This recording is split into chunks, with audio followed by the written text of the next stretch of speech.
All right, well, our Vizio TV that we've had for quite a while, a flat screen, it turns on.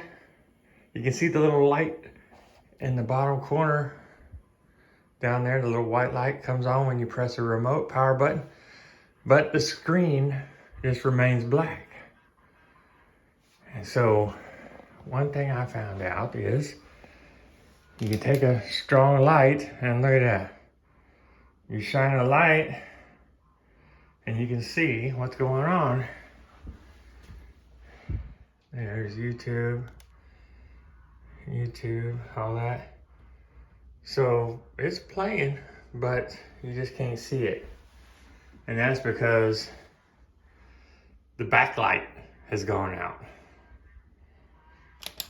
So I want to show you my solution, what to do when you have this problem.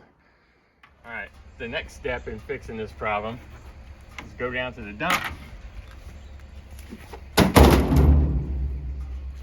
and you go down to the store and you get a brand new one and open up the box. All right, like I said, got it out of the box, got it all hooked up to the internet. Boom, there you go. Problem solved. So if your backlight goes out, you can just follow these easy steps that I did and you'll be back to watching TV in no time. All right, well, hope that was helpful.